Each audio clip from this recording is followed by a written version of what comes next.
दोस्तों, कभी कभी जिंदगी हमें ऐसा सबक सिखाती है जो न किताब में होता है न किसी उस्ताद के पास।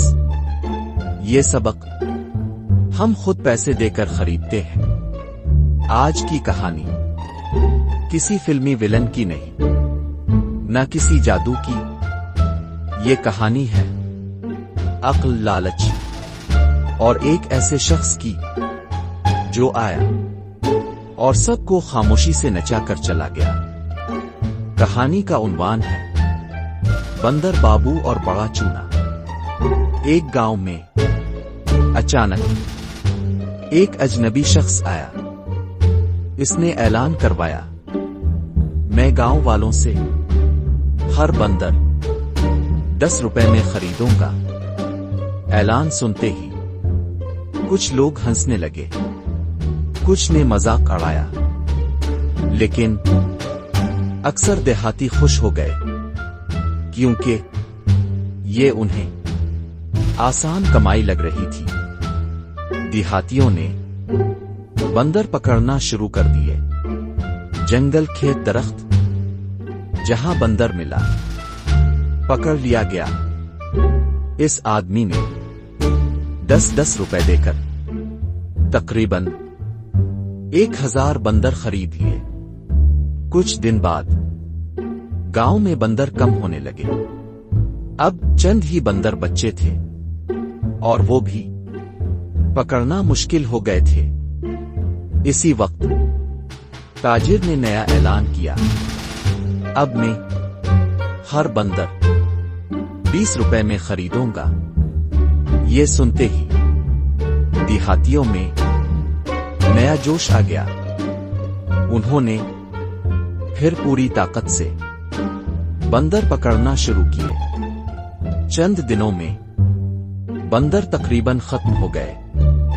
ताजिर के पास तकरीबन 1300 बंदर जमा हो चुके थे। अब इसने एक और चाल चली।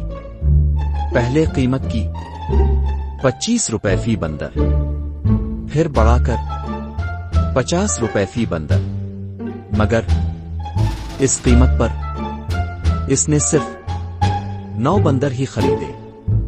अब हालत ये थी कि जो बंदर भी किसी को नजर आता फौरन पकड़कर कैद कर दिया जाता।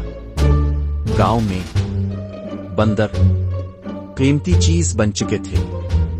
इसी दौरान ताजिर ने कहा कि इसे दूर दराज शहरों में काम से जाना है।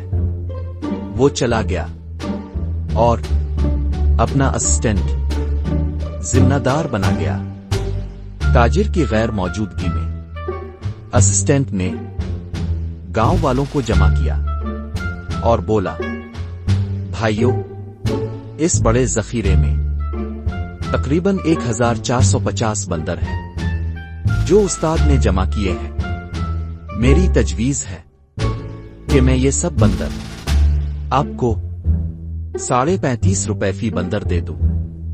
जब उस्ताद वापस आएंगे तो हम कह देंगे कि बंदर 50 रुपए में बेचेंगे। देहाती बहुत खुश हो गए। उन्होंने अपनी सारी जमा पूंजी खर्च कर दी और तमाम बंदर खरीद लिए। अगले दिन ना ताजिर था ना इसका असिस्टेंट, सिर्फ गांव में बंदर ही बंदर थे। इसे कहते हैं स्टॉक मार्केट। दोस्तों, इस कहानी में ना बंदर कसूरवार थे ना गांव वाले पैदाइशी बेवकूफ। कसूर सिर्फ एक चीज का था, लालच। जब मुनाफे का ख्वाब आंखों पर पट्टी बांध दे तो इंसान अपना ही सामान अपने ही हाथों महंगा खरीद लेता है। अगर ये कहानी सुनकर आप मुस्कुराए भी और थोड़ा सा चौंके भी तो समझ ले कि सबक पहुंच गया। ऐसी ही कहानियां जो हंसाती भी हैं और सोचने पर मजबूर भी करती है। सुनने के लिए सुनो कहानी प्लस के साथ रहे, क्योंकि यहाँ कहानियां नहीं, हकीकत बोलती है।